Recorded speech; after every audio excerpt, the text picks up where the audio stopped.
All right, the little red button says we're recording, Gigi. We will trust in technology today. Hi again, everybody. Terry Vanderbeck with Sanford Health. Thanks for joining us again. We've got a special athlete guest continuing our series. Today we have three-time Olympian, Olympic gold medalist, Olympic silver medalist, another Olympic silver, I think, Gigi Marvin, originally from Warroad, Minnesota, joining us from the East Coast. Gigi, how are you? I'm good. Thanks for having me. Yeah, good to see you again. We certainly wish we were seeing you in person. That time where you were at Legends before, that would have been coming up. We've done various things with you over the years, so always good to see you. Appreciate your time and certainly your perspective too. You're one of those smart athletes, so we like your different spin on life, especially at a challenging time. So let's just open it up with this. Broadest as possible. What have you been up to the last couple of months since all of this happened? Initially, it was pretty much at a standstill for me because the hockey season was over and canceled, and I do broadcast work, play-by-play, or color commentary for the Frozen Four, and I was scheduled to speak at the Frozen Four. And so any broadcasting, any speaking engagements were canceled. And so I kind of was like, well, what am I going to do with my life? And thankfully I had a couple quarantine care packages for my family, and they sent some puzzles. And we have a couple Bible studies that our church is doing, so we joined in some of that. But like literally, it was it's been picking up, and it's nice that we train and work outside the backyard, out in the woods. You know, you kind of got to get creative with your movement patterns and how to still train during this time. But other than that, I'm doing a lot of things moving for Zoom. So like fun interviews like this, or talking with a couple different, like United Heroes League. We've done a couple calls with the kids there, and so.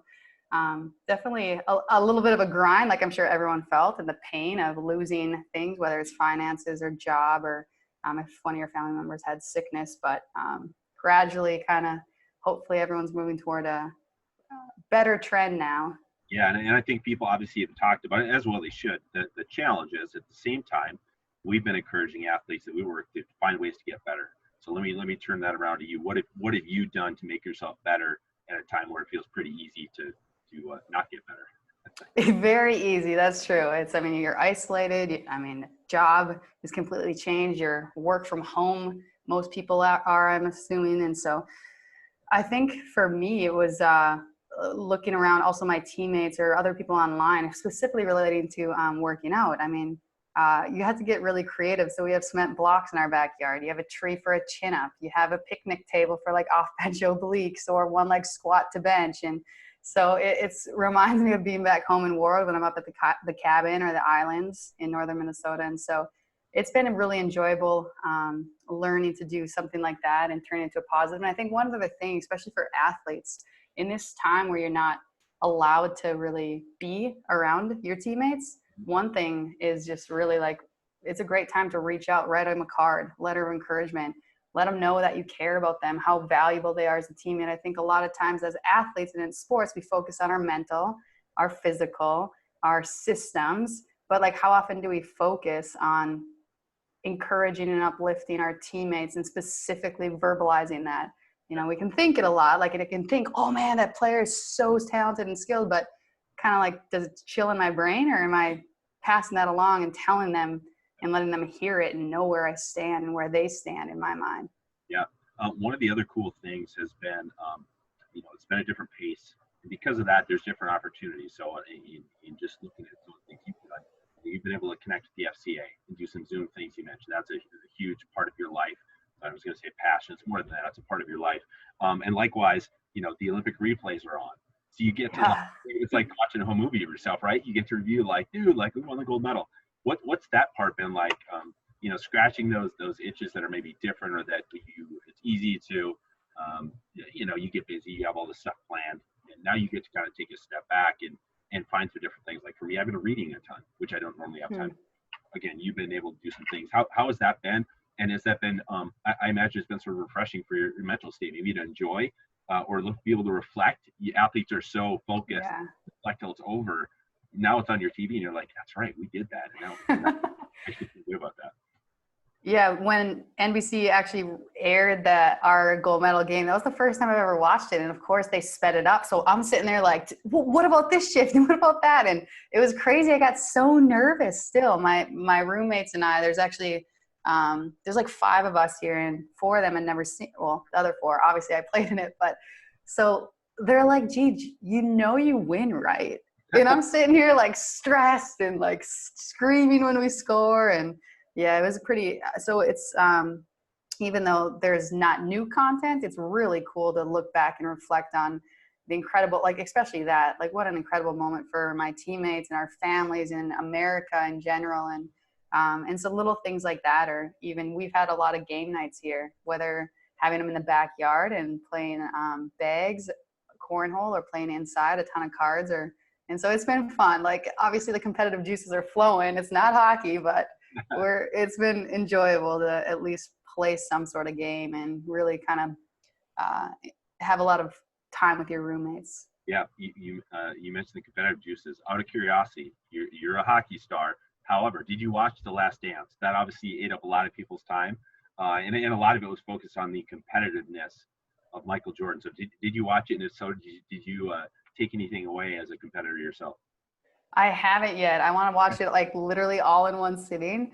I feel like I'll do that after my hockey camp is over. I hope to, but yeah, I remember watching Michael Jordan, and no question, competitive fire explode. Like it's like, I don't even know the words to describe it. He just like is filled with it, and it's so fun to watch.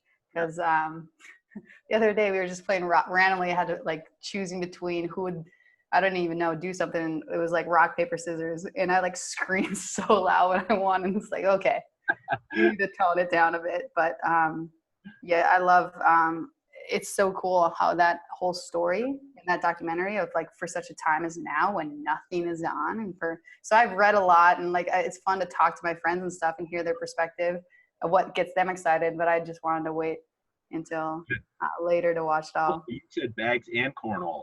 Which is it in War Road, and which is it in the East Coast? I think the East Coast is cornhole. I've always called it bags. Okay, all right. South Dakota, kind of a cornhole thing. I don't remember what it was in North Dakota, but okay, that's fair. That's an important poll question. To move things ahead, obviously you're not only a player of hockey, you are a coach of hockey. You've got your Rink Rat program, which I saw. I'm sure we're all fingers crossed, maybe would be coming up in the summertime, which you're super passionate about, and go home and try and serve your home area. How has the COVID thing maybe changed your POV on both of those fronts, both as a player? Hockey's a sport, not to throw shade on hockey players, but we all know there's definitely a lot of sweat going on in hockey. You get your gear on. It doesn't smell great in hockey locker rooms. And at the same time, you're trying to keep these kids healthy and safe, and there's new limitations, new rules. What have your kind of two thoughts been on a player standpoint and a coach standpoint in sort of the new reality with hockey? Yeah, I think, well, first and foremost is knowing that, everyone's in this together, and the whole point, especially as an owner, like my number one priority is the health and safety of everyone, my town, but also my campers, myself, my family, these people traveling from across the country, but also like that tension of, people are longing to, like, it brings such life and such enjoyment. And if the CDC has these incredible guidelines that allow you to be safe and do what you love, like, let's kind of find a way to get that done. And so I'm excited. Obviously it's stressful because I'm about 6 weeks out from my camp going, and just, but very encouraged, thinking of, there's so many people working behind the scenes with local authorities and with our camp, with our arena board, with our rink manager, like to get this going. And so that's like comforting, knowing so many people are like doing this. And like you mentioned, everyone around the country is kind of, you guys have your rinks open, and you just kind of learn and take what you can. And that's the whole point, is like, from my perspective, it's like recognizing, wow, there's so much more to just simply a game. And I think that we've always known that, but like really kind of honing in here, especially on the safety protocols, and really taking advantage of the information that's out there to protect people and do it in a fun way as well. Yeah. How long has it been since you've skated? Oh, I think March like 6th. Really? Maybe March 10th, something like that. You went that long without stepping foot on the ice? Yeah, no, I haven't been on the ice. Like everything was locked down here. I'm in Boston right now, and so everything's been locked down since March 14th, maybe 16th, something like that. So we're looking at over 2 months. Have you ever not been on the ice for 2 months in a row since you could skate. I mean, is it maybe been that long? Well, I was injured. Well, outside of injuries, it's Yeah. pretty long, outside of any injuries, but I've been injured quite a bit in my life. So with a whole host of different things. And so, but yeah, it's weird. But Where are you at with things now? One of the aspects we've been trying to again impart to our especially young athletes is you can't eat the elephant in one bite. So even though you haven't been maybe injured, now you've got to work back into getting in training shape and towards getting in game shape. And if you skip steps, you're going to leave yourself at risk maybe more for injury. And that also involves the mindset, right? Of being honest with yourself and like taking it slow, which athletes don't necessarily always want to yeah. do. Where are you at with that, and what sort of approach are you building in your mind in terms of when I get back in the ice? Obviously, I want to be as ready as I can be, but also being honest that like, hey, I've got to take it slow because if you don't follow those steps, bad things can happen. Yeah, and I think the top thing with hockey, you can be as fit as you can off ice, but nothing really translates. I mean, we're out here. My friend and I, she's a hockey player as well. I'm from Minnesota, and we rollerbladed like maybe an hour and just had a blast rollerblading up and down. But like again, you're exhausted, and it's still not going to really translate to the ice. It's such a different movement pattern, and all the hockey players who've done like train that way, like we all know that. And so for us, it's more off ice and just doing what you can, exactly what you said. Like I'm not sitting here stressed about, oh my gosh, I'm not in hockey. It's understandable. None of us really are. But once we set foot on the ice, just like a normal season, when you start, you're going to be aware of your groins because that's usually the first thing that goes. And so you're going to take it step by step. You're not going to overexert yourself because if you do that, then you're put behind again and you have ice available. Why would you want to be putting yourself behind? Like you want to take the proper steps, like you're saying. And so I think for me, it's the mental kind of grace you give yourself of recognizing, hey, I'm going to do what I can, and this is actually really good. Not, oh, I'm really behind. No one's skating except for apparently you guys in South Dakota. But like I'm over here in Massachusetts, and no one's skating. Right? We're taking long rollerblades down by the river, and it's awesome. But I think just recognizing that, hey, we can build some of the different muscle groups to prepare ourselves. So like doing a lot of hamstrings or adductors or like all those smaller muscle or stabilizer groups as well, in addition to knowing that when you step on the ice, you're going to need them. Sure. All right, last question for you. And again, I've appreciated as you've been with Sanford Health over the years. You always have a great little like life nugget. You've got a big perspective. Although athletics is your avenue to bringing that to the world. But so give me some sort of piece of knowledge, advice. What's been in your brain recently that you think would be good life advice or perspective for the young athletes out there? Because I know you're a thinker. I know you got something that you've been. Yeah, no, that's good. I think honestly, and it's something that's a concept that's difficult to share about, but like when this first hit, I lost my job. I had no way to make income. I had no money. I had no ability to do what I love, skate. That was taken away. I couldn't go see family and friends. So all these things were taken away, and just in it, like I have my faith comes from the Lord. And so like I look at life through that, and I felt like God said, hey, you're sitting here dwelling on all these things that are taken away. And yes, is that hard? Of course. Like sit in that, but also don't lose hope. Like direct your thoughts on what you were given. I have an incredible family. Am I with them? No, but I can call them. I can write to them. I can send them something awesome. I have a great team.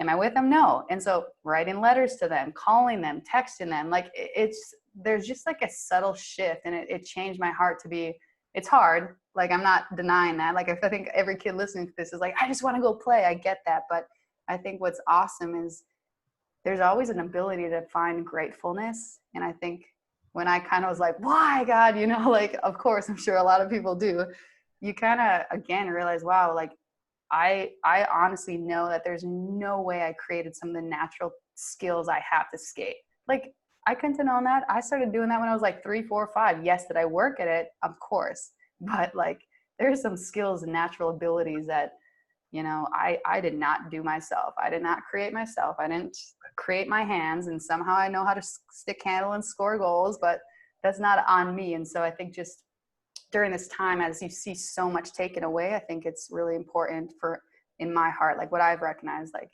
when I notice that, have an attitude shift and just be like, you know what, God, I'm thankful. I'm grateful for this and that, the sun's shining, like simple things or large things. And I think slowly it develops a heart of joy versus a heart of negativity. I wouldn't even say negativity, just like fixated on loss. Like, we don't want to sit there fix. Right? I mean, you just grow up and do, this is what we do, this is what we have, and when it's taken away, I think there's a little for it. You can either be down in the dumps, as you said, about what's been taken, or you look back and be like, man, look where I'm at. That's incredible. Thankful for. So I knew you'd have a good answer, even though I probably like that one. Fantastic. You guys keep up with Gigi Marvin on social media accounts. Again, hope the rink rat stuff is able to happen. The good news is, back in this part of the world, things are opening up a little bit. We hope everyone's doing so safely, and appreciate your contributions to that summer sports scene. Always good to see you.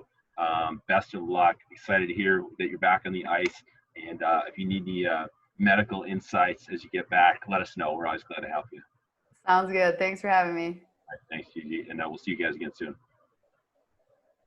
Awesome. Hey, thank you so much. I'll always appreciate chatting, and let us know if you need any help from us as things get going back to normal. Sounds good. Thank you. Have a good day. Yeah, you too. Take care. See ya. Bye.